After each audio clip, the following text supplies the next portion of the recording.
greater things will you do in my name. How can we, being created in that image, do the same thing?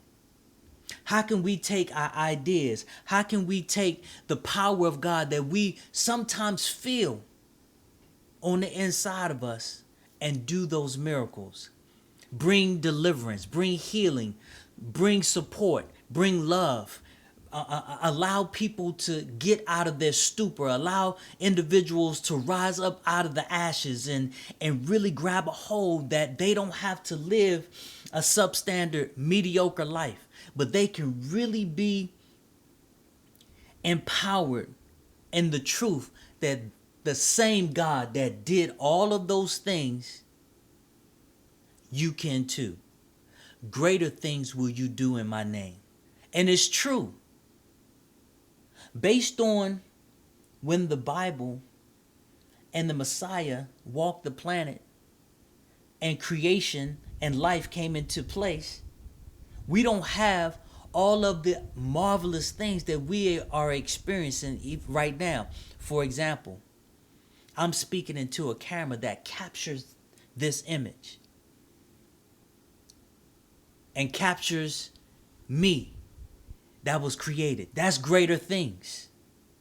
The mic that's picking up my audio, that's greater things. The computer that I work on and write, and the internet, the .com era, all of the industrial revolutions that we have accomplished from stages to stages. We're no longer using animals to travel, but we have cars, planes, motorcycles, boats, ships, and the list goes on. Greater things shall you do in my name. Those are all greater things. And so there is, some individuals have tapped into the greater thing because scientifically, mathematically, and once you figure out a problem, once you figure out how the system works, if you execute that same system, then you will get the same results. And so where was the key? Where's the ability for you and me to use the power or the magic or the glory or the miracle, or take the unseen glory and the power of God and bring it into existence? And now we have manifestation. It's a portal. It comes through a portal. But where is the portal? Where is the key? Where is the doorway? Where is these things? And this is what the Lord gave to me.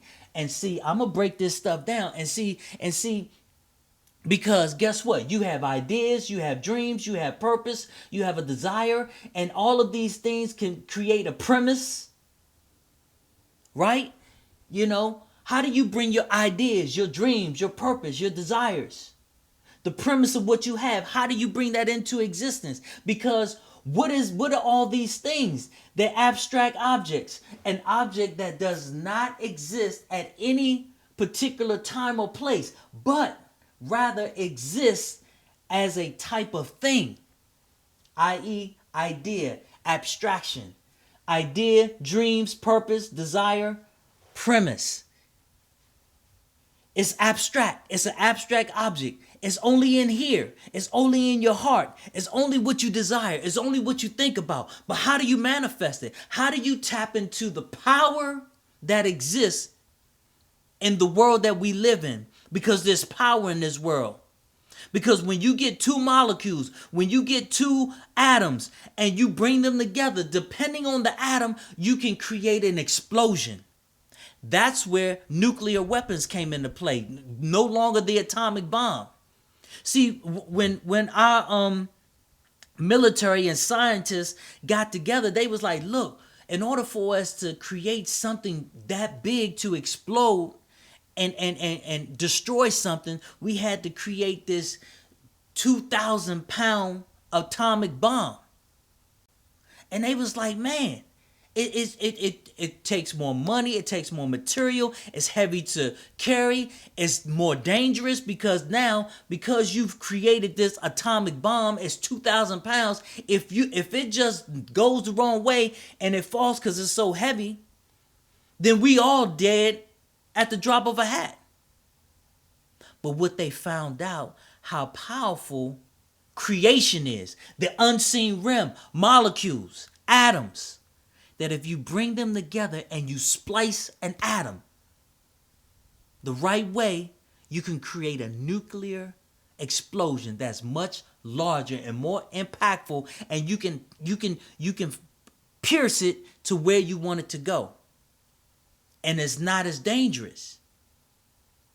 That's why laser beams can cut steel in half.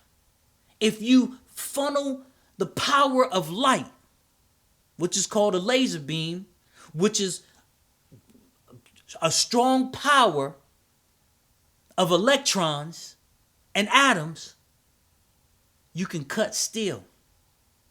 So they're tapping into something. They like, look, we don't have to create the atomic bomb anymore. We go into nuclear. Because now we're dealing with atoms. We're dealing with the particles of atoms and molecules. Right?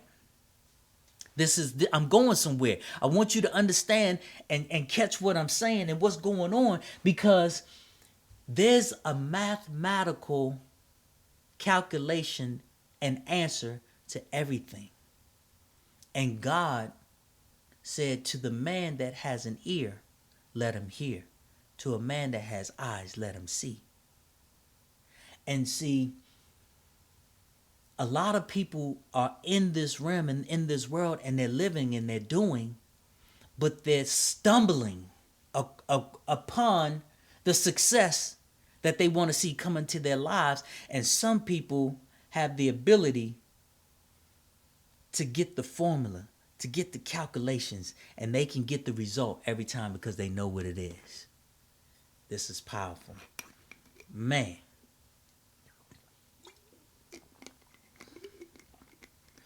So, how do you take an abstract object that does not exist at any particular time or place, but rather exists as a type of thing, an idea, a dream, a purpose? How do you bring that into manifestation, materialization? And then the way you bring that which is unseen into the tangible, natural, physical manifestation, materialization, it has to go through alchemy. Taking the spirit world into the physical world, it has to go through alchemy. It has to have you. You are the wealth. God created you in his image. But now, how do you tap into the greatness that dwells within you? See, now this is where it's starting to get good. Because if I'm telling you that you are that, but you don't know where the that is in you to tap in it. Now you know that you have the spirit in you because you're alive. You know that this flesh is just a clump of dirt and clay, that if the spirit leaves you, it'll go right back to the dirt. You know that. So where is it in you that you're the key? Intentions. Intentions. I was talking to a friend the other day, and they were talking about, man, I wanted to pick up some alcohol, but I couldn't find it. So, hey, I ain't gonna worry about it. And I said something to this individual that ignited all of this. I said, if you really wanted alcohol, if you really had true intentions to get alcohol, you'll get it. And how does that work? And it works in your life, it works in my life, it works in all of our lives. When you really want something, and that's what I said. I said, if you really want alcohol, you will get it.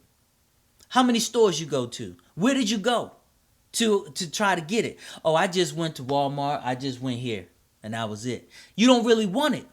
And why do I say that? Because if you really wanted alcohol, if you really want your dreams, if you really want your vision, if you really want your ideas, your purpose, your desires, the thing that you want, if you really want it, then you won't stop until it comes into manifestation, until it exists. Now, let me tap it into the alcohol. How does that work with the alcohol? Because if that person really wanted the alcohol, they would have kept going to stores until it manifested. And this is what came to me. I said, look, let me share my thoughts with you.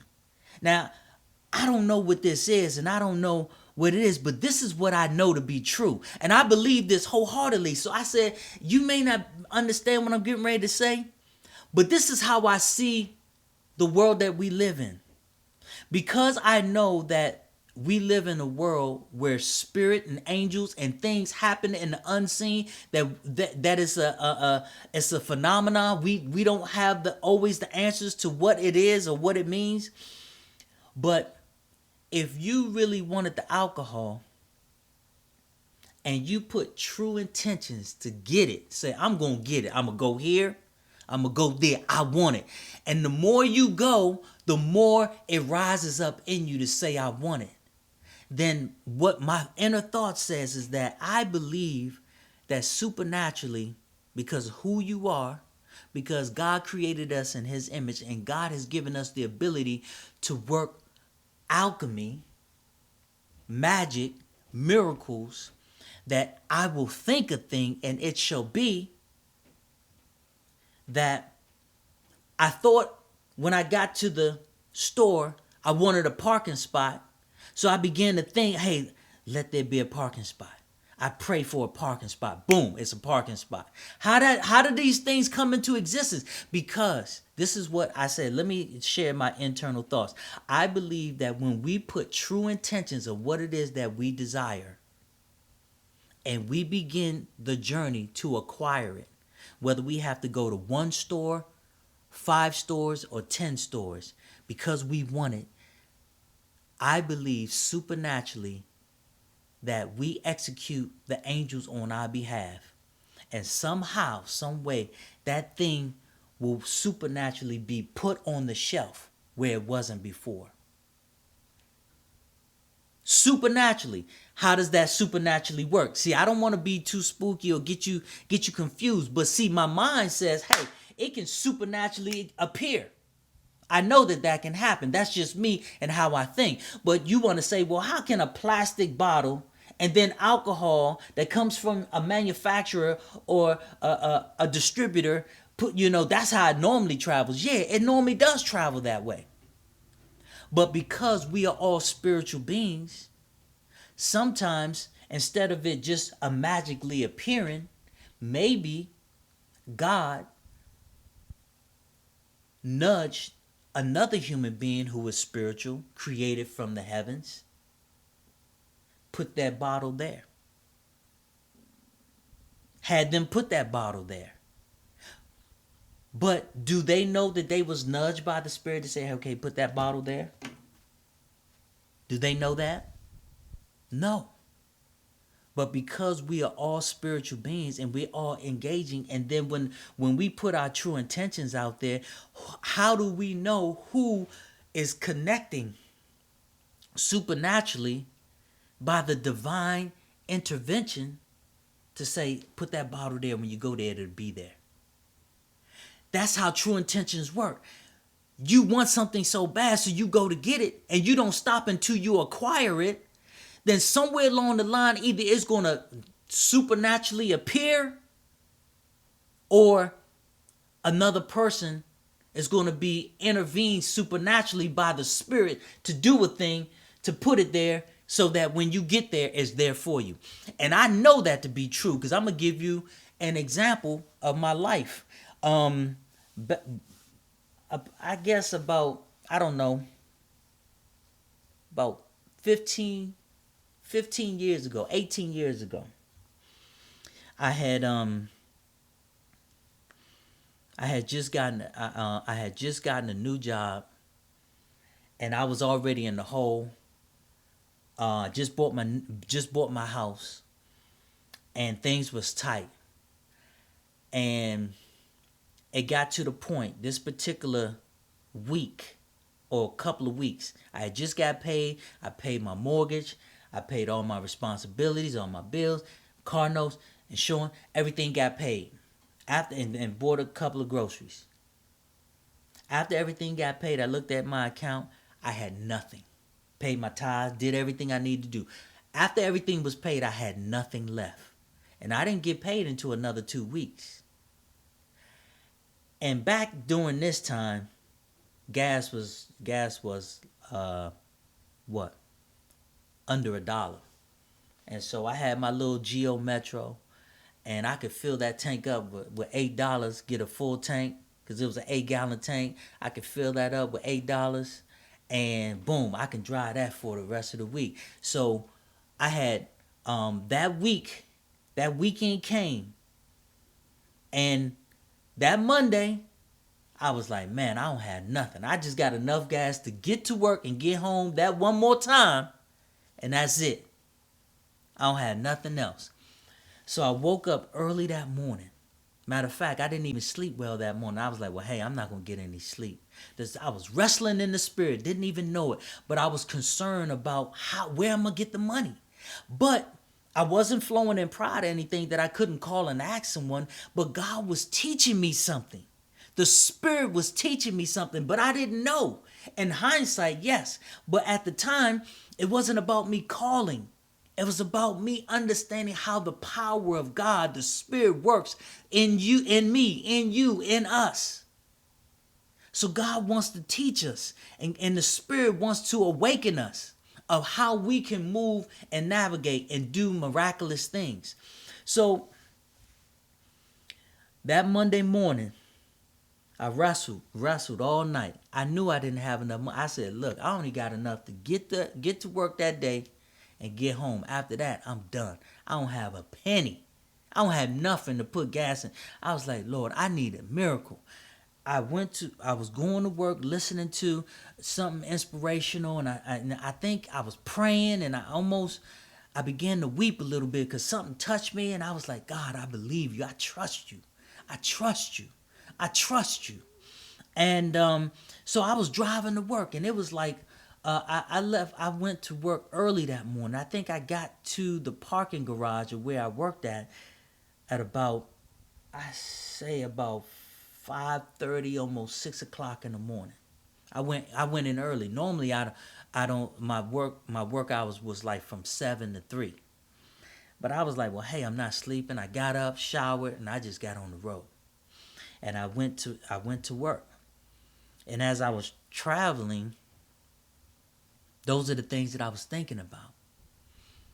And so I got to the work, and it was in the wintertime. I think it was like somewhere around December. It was cold. I put on my coat and everything. It was cold. The wind was blowing, and this is up north. This is in the Maryland, D.C., Virginia area. So it was cold. I'm talking about, it was one of those type of colds that if you from up north, that, man, it make your bones chill. I mean, you can feel the cold in your bones. That's how cold it was. Some of y'all may know about that. Some of y'all may not. But I'm going to tell you. Woo-wee. Anyway, so the wind was blowing, and I pulled in, parked my car. Wasn't a lot of cars there. Wasn't a lot of people there. It was early in the morning. It was only those early birds there. So it was a couple cars there, but it was empty. I could have parked anywhere. The parking garage was almost pretty much 80% empty. So I parked my car, was walking to the building. Walking to the building, just in that place of prayer and meditation, just, allowing the presence to just fill me. I was just like, wow. I felt so thankful, but I also felt heavy because I'm like, how I'm going to do all this? How I'm going to get where I'm going to get the money? I don't know, but I just got to keep moving. I can't just call off. I mean, I could, but that's not what I wanted to do. I was like, man, something's got to give. So as I'm walking through the garage, just walking, I kind of glanced over to I'm in my peripheral vision. I'm kind of looking around. It's still dark because in the wintertime it don't get light. The dawn doesn't break until like around almost 8 o'clock in the wintertime.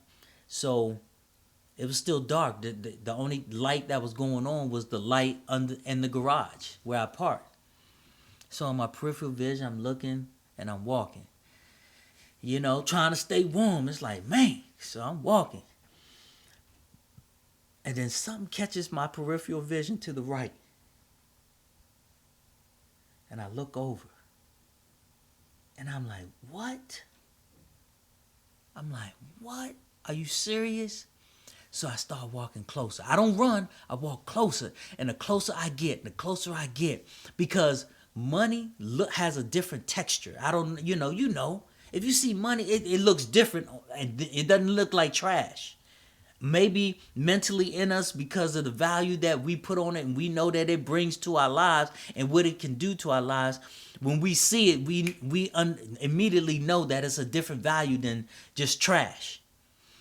So I see it on my peripheral vision, and then I look again, and I'm like, boom, and it was a crumbled up bill on one of the cinder blocks that holds up the garage.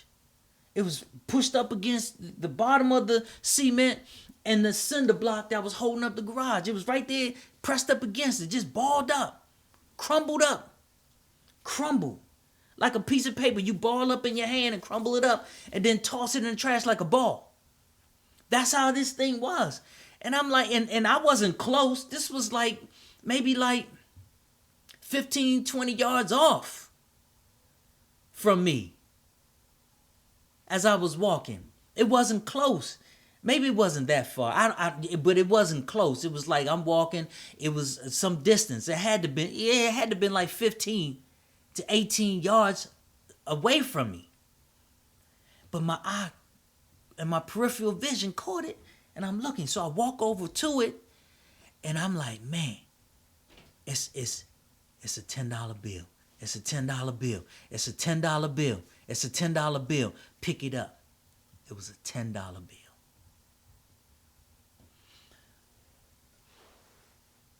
We are the key. We are the portal. We are the portal. What did I say? A portal is a doorway, a gateway, a doorway, a gateway, an entrance to the increase, the manifestation, the materialization, alchemy, spirit realm, spirit world, physical, alchemy, true intentions. When the water gets troubled, stirred, and that's why I have John 5:1. When the water gets troubled, stirred. John 5:1. We're going to go there in just a second. I'm going to read that. But what I want to say to you, that sometimes if we don't know how to tap in to us being the portal through intentions and a desire that won't quit. This is the formula, people. This is the formula. True intentions and a desire that won't quit, that's what I want, or that's what I'm trying to manifest, or that's what my idea, my dreams and my visions and the purpose, and that's what I need in my life. That's what I am to do. That's where the power is. It's in me. Greater things will you do. It's in you. When I created you, I've given you the power, the law of first mention, to have dominion, to multiply and increase. You are that. I put my spirit in you. You are the portal. You have the ability, the spirit inside you, to think a thing and it should be so. When the Messiah will walk and heal people, he said he would ask them if they wanted to be healed, to be able to walk, to be able to see. He said, do you believe that I can heal you? Do you believe that you can be healed? And they said, yes. He said, your faith has made you whole. Your faith has made you whole. Your faith has made you whole. This is where it is. Man, an abstract object, an object that does not exist at any particular time or place, but rather exists as a type of thing, i.e., idea, abstraction, idea, dreams, purpose, desire, premise. Alchemy, to take matter that is without form and germinate and bring it into manifestation, materialization, manifestation. You are the key. I am the key. The formula is intention. The formula is never give up on your desire. If you want alcohol, go to the other store. Go to the other store. Keep saying, okay, well, I'm going to go to this store. And I'm going to go to that store. And if you don't get it that day, then the next store. The next day. That same store. It'll manifest. It will manifest. Just like that $10 bill manifested.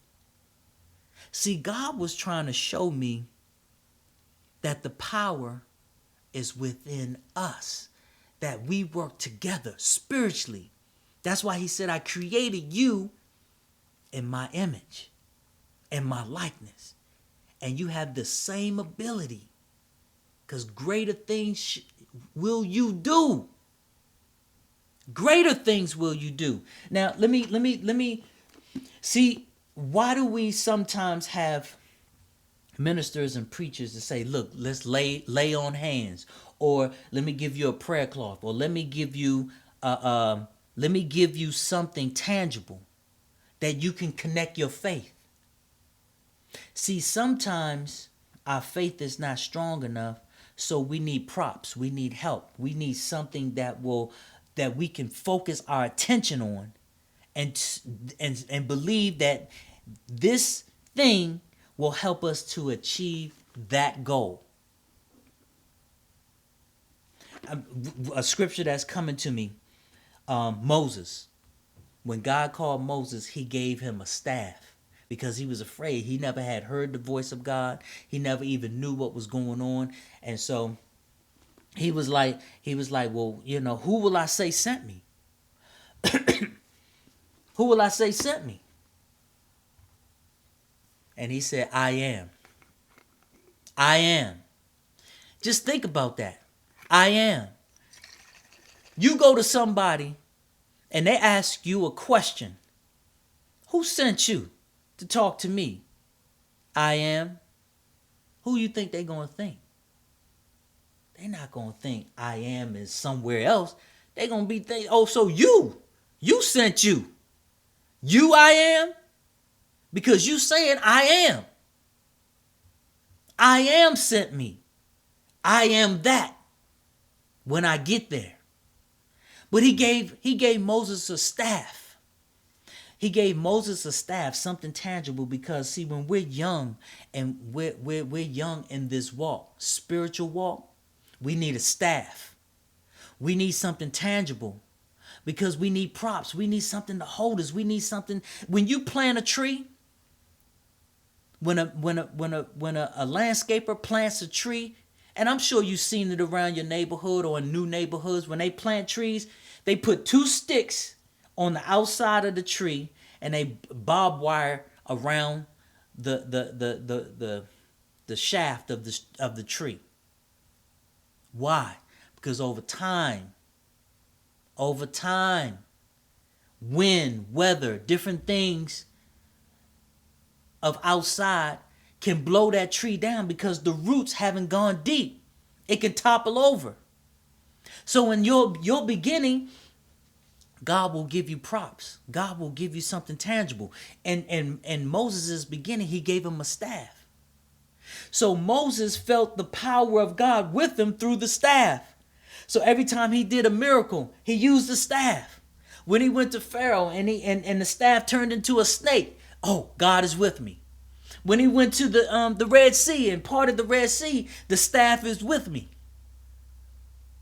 When he was traveling with the Israelites, and they was going trying to work their way into the promised land, and they was thirsty, he used the staff to bring water from the rock. Okay? But there comes a time where God will kick away the props. It's time for the props to be removed. In your life, now is the time.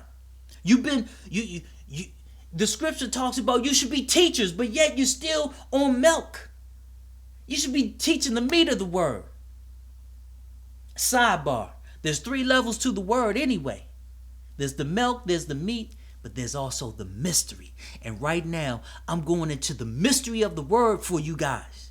I'm talking about the mystery. See, you gotta broaden your mind and your ability to stop being so carnal and grounded in your root chakra. Rise up to your crown chakra and understand that there's alchemy, there's magic, there's miracles that take place in our realm. And it's there. Just like the scientist splits the atom to make a ripple effect and a larger explosion than an atomic bomb that was 2,000 pounds. It is the unseen realm that is more powerful than that which is seen. So guess what? He told Moses, he said, look, it's time for me to remove the props. It's time for me to remove the prop. So he came back full circle a year later. They grumbling and they thirsty and they want something. And so the Spirit of the Lord told Moses what? I want you to speak to the rock. See, when he was still, needing the staff, needing the prop, needing help, needing something tangible to acknowledge that God is real. No, God is on the inside of you. You were created in the image. We were created in the image. The power is within. Your ability, your faith, your trust, your groundedness to know that I am one with God. And greater things shall I do. So a year later, the same scenario comes back around for Moses. And he says, okay, speak to the rock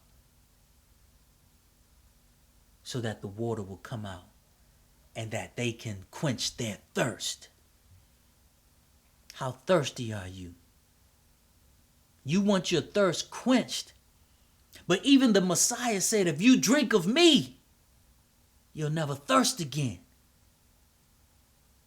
See, we want to be thirsty. But we want to stay grounded in this physical form and not understand that the spiritual realm is more powerful than the physical. Matter of fact, the spirit realm created that which you see. This board, this tripod that is sitting on my computer, this Bible, this glass, was somebody's thought first before it was manifested. They took the raw material of God and created something from the raw material. God said, I'm going to give you the raw material, and I want you to be like the first man that I said, go out. And as you can think a thing, it shall be so. Name it whatever. As you think it, it shall be. What are you thinking? What are you desiring? What do you want to come into existence? When will you begin to rise up out of the lower perspective of who you are and realize how powerful and great you are? So God is kicking away the props, and you want to know why things are not manifesting in your life. You want to know why you feeling frustrated and weighted down. Because God says, nah, you got to stand. Your roots has already gone deep. The wind is not going to blow you over. Think a thing and it shall be. Have true intentions. Have a desire to manifest that which you know and watch it come into existence. This is powerful, people. So God, even though Moses still had the staff, he said, I want you to speak to the rock. Why? Because the power is within. Life and death is in the power of the tongue. Speak it, and it shall be. Believe it. And the belief comes before the word comes forth. Out of the abundance of the heart, the mouth will speak. In your heart, are you believing that you are divine? Or are you just getting caught up in this pandemic and being isolated, not realizing that this is a time of peacefulness and quietness, that if you can quiet yourself and stop, this is the first time that many of you have the opportunity to just be by yourself. And it's driving you nuts because you don't like the sound of your own thoughts and you don't like your own company because you don't even know your worth. You don't even know how great you are. You haven't taken time to really tap into the power of who you are, the riches of who you are, the beauty and the majesty of how you were divinely created from the heavens to come here and do a great thing.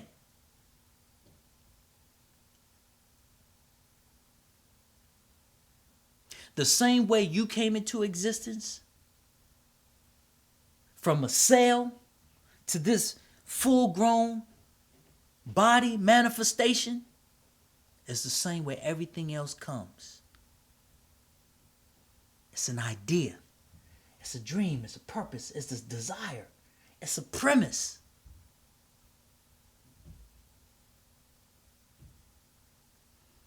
When he spoke, in that moment, Moses, let me just complete it.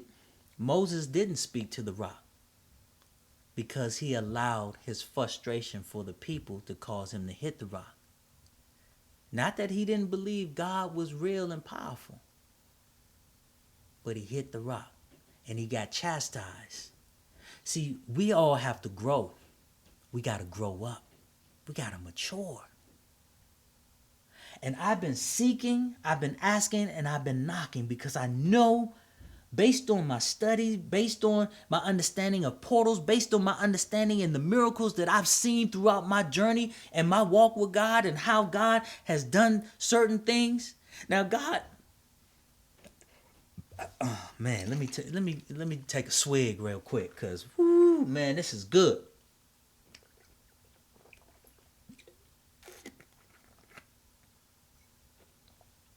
This is real good. So,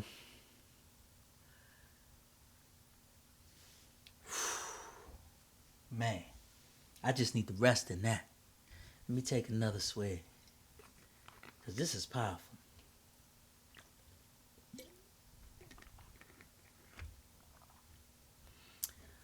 All right. So now, let me go here. Let me go to John 5:1. See, because some of you guys still need a prop. You still need a staff. You still need something tangible to help you tap into how to execute God and how to tap into the power of God. I'm trying to let you know that you are that staff. Your physical body, is the key, the doorway, the portal to the other dimension, the unseen realm where the power is. All you got to do is have intentions, and all you got to do is trouble the water. Why did I say when the water gets troubled or stirred? Why do I say that? Let me go to 5:6. Let me read this. 5:6. It says, when Jesus saw him lie and knew that he had been now a long time in that case, he said unto him, wilt thou be made whole? The impotent man answered him, Sir, I have no man when the water is troubled to put me into the pool, but while I am coming, another steps down before me. Let me go up a little bit further so I can give you more context. It says right here in 5, it said, after this there was a feast of the Jews, and Jesus went up to Jerusalem. Now there is at Jerusalem by the sheep market a pool, which is called in the Hebrew tongue Bethesda, having 5 porches, and these lay a great multitude of impotent folks, of blind, halt, withered, waiting for the moving of the water. For an angel went down at a certain season into the pool and troubled the water. Whosoever then first, after the troubling of the water, stepped in was made whole of whatsoever disease he had. See, when I read that and when I had people read that, you know what always used to happen to me? I used to think, well, man, why can't we, get a pool somewhere? Or, man, too bad we can't be in that time where that was happening. I always looked at it naturally. That's an analogy. That's a parable. The parable is trying to get you to understand that you need a vortex. You need a portal to tap into the supernatural because you're young and you don't know that is in you. As a man thinks, so is he. If you believe and know that you could be healed, if you believe and know that your ideas and your dreams and your purpose and your desires can come into manifestation, if you believe and you have true intentions, you can create alchemy, taking the spirit world and making it physical. Now you have manifestation and materialization. The water has been troubled. You troubled it. You have the power to trouble it. Man, you better hear what I'm saying. See, it says right here, and these lay a great multitude of impotent folk, of blind. Are you blind? Are you struggling? Are you in pain? Are you still suffering with the abuse of your past?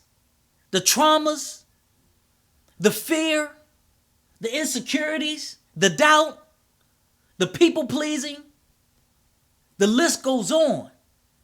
It could be, it's all up here and in here. The trauma and the damage that you've been through growing up as a child. All of that stuff is there. But then it says right here, they were waiting. They were waiting for the moving of the water. That's you. That was me. Waiting for the moving of the water. We waiting for somebody to give us something. We waiting for someone to believe in our vision and our dream. We waiting for someone to do something to say, okay, now you. Now is your turn. We waiting for something. We waiting. We're constantly waiting. It says right here, waiting for the moving of the water. You're waiting. But you don't have to wait. You ain't got to wait no more. Not if you don't want to. And then it says, for an angel went down at a certain season into the pool and troubled the water. Whosoever then first after the troubling of the water stepped in was made whole of whatsoever disease he had. There's another scripture about Jacob. His name, he was born Jacob.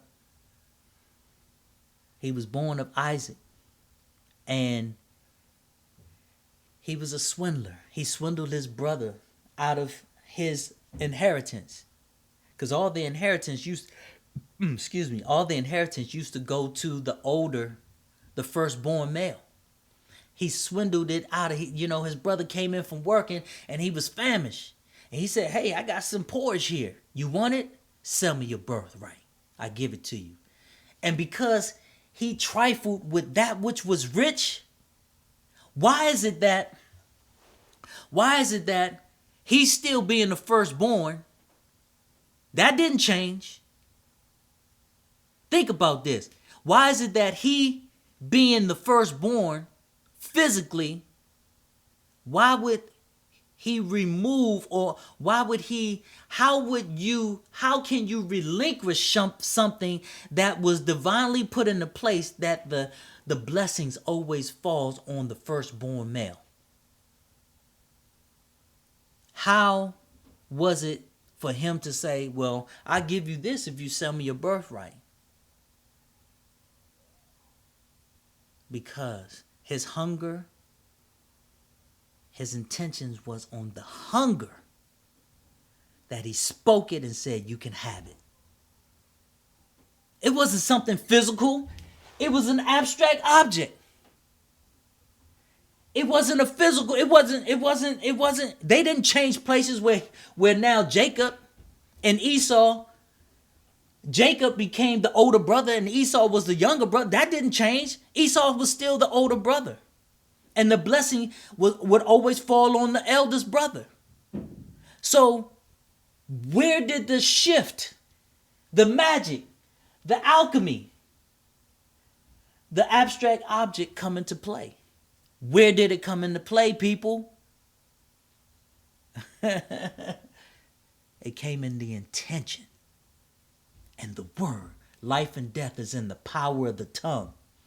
He spoke it. He said, you can have my birthright. I'll take the porridge. That true intention, because guess what? Guess who was initiating the troubled water, the portal, the power? Jacob. Jacob. He was initiating it. And Esau, unaware and trifling with which, not really paying attention. Now that's a whole nother lesson. That right there is a whole nother lesson that I can dive into, of just being unaware and just being trifling and just, haphazardly just speaking a thing, thinking that it doesn't matter when we do something, or we behave a certain way, or we act a certain way, or we say a certain thing, thinking that it's not going to have an impact. That's a whole nother lesson.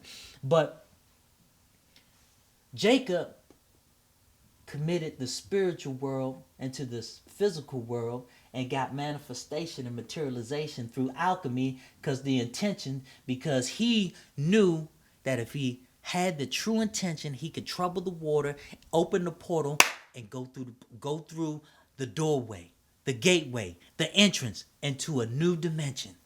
And he would get the blessing, which he did.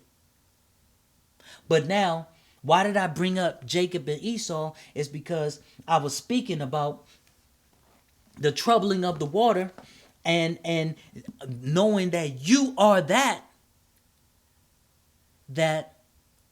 Jacob also understood something else. He tapped into something, because later on in life, when he realized that he was not as pleasing to God at the time, during that time, because of the things that he done, that later on he was like, man, I'm not gonna. There was a time where he said, I'm not gonna let you go until you bless me. So he wrestled with the spirit all night. Wrestled with the spirit all night. And I'm gonna close right here. He wrestled with the spirit all night, and the spirit blessed him and gave him a new name, and his name became Israel.